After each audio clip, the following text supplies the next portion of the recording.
The dawn of time.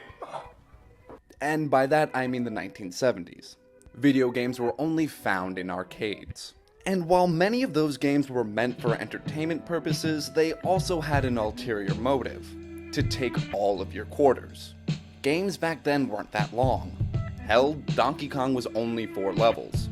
So developers made their games very difficult to keep people from blowing through their entire game in one sitting. And people loved it. Why do we love hard games? You just need to look at it in its basic form. We, as humans, love to overcome challenges. It's in our blood. We've been doing it since the dawn of time. Humans are incapable of flight? Boom, airplanes. Oh look, an inhospitable part of a desert. Let's put a city on it.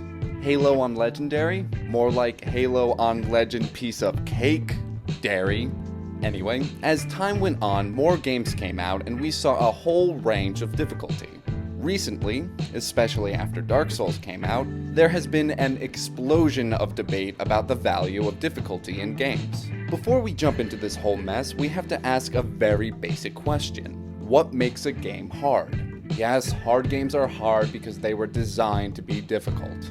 But if we truly break it down, games are hard for 3 basic reasons: dexterity, complexity, and context. Dexterity focuses on your own physical abilities and limitations. Street Fighter is really difficult if you physically cannot perform the combos. In order to succeed at these games, you must have impeccable reflexes and impressive muscle memory. These games require true physical prowess that many people cannot achieve, especially in the beginning. But when you finally hit that high score in that one level, or you can finally pull off that awesome combo with Ryu, you can scream in justified excitement because you can do what others cannot. Games do not require button mashing in order to be considered difficult. Complex games are difficult on their own level.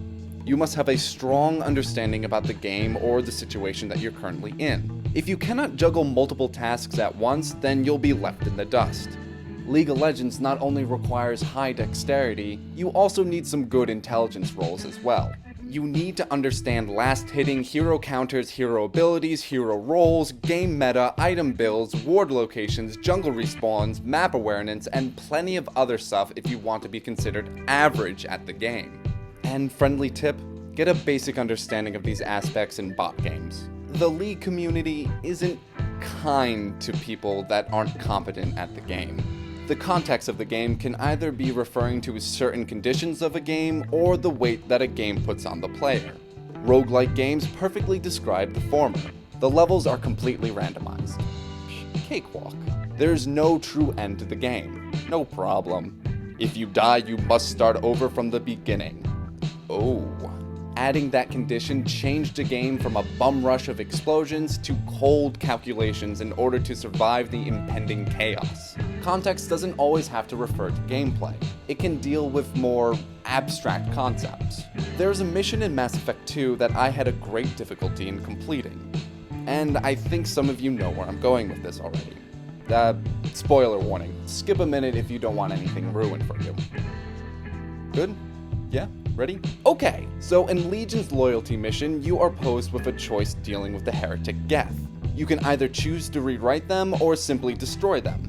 So you either force thousands of lives to change their viewpoint on life and existence, or you commit genocide.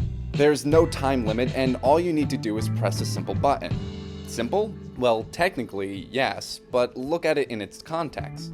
I had to decide the fate of an entire society.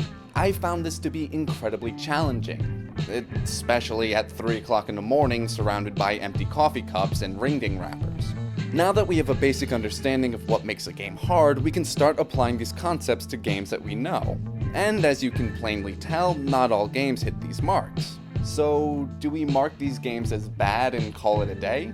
Well, obviously no. Like any other media, video games can wear multiple hats. They can be considered art or completely banal. They can be a way to have fun or a way to send a message. Just because you don't enjoy or like a game doesn't mean everyone else will have the same opinion. Life is kinda crazy. If someone wants to play a game you consider too easy, well, just let them. Instead of criticizing our differences, we should be praising them. But what do I know? I'm just a talking voice in a rectangle that flashes pretty lights at you. What do you folks think? What makes a game hard? Does a game's difficulty measure its value? Let us know in the comments below. And for all your gaming needs, be sure to head over to USGamer.net.